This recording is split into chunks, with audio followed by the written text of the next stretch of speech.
तो इस शॉर्ट में हम जल्दी से जानेंगे फर्टिलाइजेशन के बारे में। अगर आपको ये पूरा चैप्टर देखना है तो ये ऑलरेडी अपलोडेड है, आप प्लेलिस्ट चेक कर सकते हैं क्लास 8 की। तो देखो, जब रिप्रोडक्शन होना है, कोई यंग वंस, कोई नया चाहे जानवर या फिर ह्यूमन या फिर प्रोड्यूस होने के लिए पहला स्टेप क्या होता है, वो होता है स्पर्म और ओवम का फ्यूजन होना।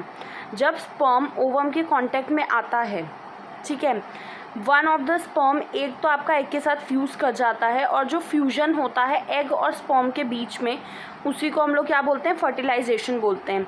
फर्टिलाइजेशन में होता क्या है कि जो स्पर्म होता है उसकी जो न्यूक्ली है वो आपका, और जो एग है वो फ्यूज़ करके एक सिंगल न्यूक्लियस बना लेते हैं, और इससे क्या होता है फिर आपका फर्टिलाइज्ड एग या फिर जायगोट की फॉर्मेशन होती है। जैसे इसमें आपको ये फर्टिलाइजेशन दिख रहा है, ये आपका ओवम है, ठीक है, और ये जो है ये आपके स्पर्म हैं, जो इसमें से कोई एक जो है वो इसको फर्टिलाइज करेगा, ठीक है।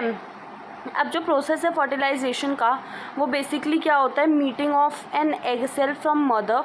देखो, एग सेल जो है वो मदर से आएगा, ठीक है, और स्पर्म सेल जो है वो फादर से।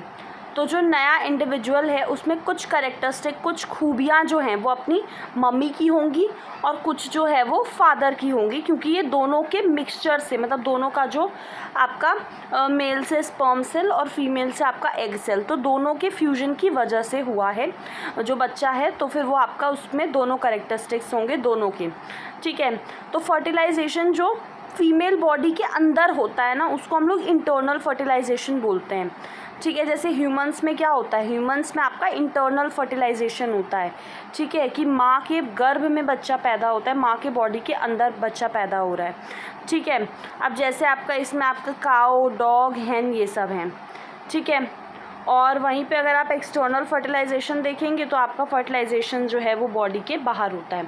अब जैसे आपने ये IVF के बारे में सुना होगा, इन विट्रो फर्टिलाइजेशन, इसमें फर्टिलाइजेशन बॉडी के बाहर कराया जाता है, ठीक है। तो देखो, जैसे कि ना बूझो और पहेली जो हैं, टीचर वंस टोल्ड कि अगर कुछ वुमेन में ओविडक्ट ब्लॉक हो जाते हैं तो इससे क्या होता है, वो बेबी कैरी नहीं कर पाते और स्पर्म जो है वो एग तक नहीं पहुंच पाता। तो डॉक्टर ऐसे केस में क्या करते हैं, दोनों एग और स्पर्म को फ्रेशली जो एग और स्पर्म होता है उनको कलेक्ट करके फिर उनको साथ में आपका फ्यूज़ कराते हैं, और ये आपका टेस्ट ट्यूब में होता है, ठीक है। और इन केस फर्टिलाइजेशन हो जाता है तो जो जाइगोट होता है उसको डेवलप 1 हफ्ते के लिए करते हैं, और उसको फिर माँ के गर्भ में या माँ के यूटेरस में डाल दिया जाता है। फिर वहाँ उसकी कंप्लीट वो होती है, और इसी को जो बेबी बॉर्न होता है इस टेक्निक से, उसको क्या बोलते हैं, test tube babies. Thank you.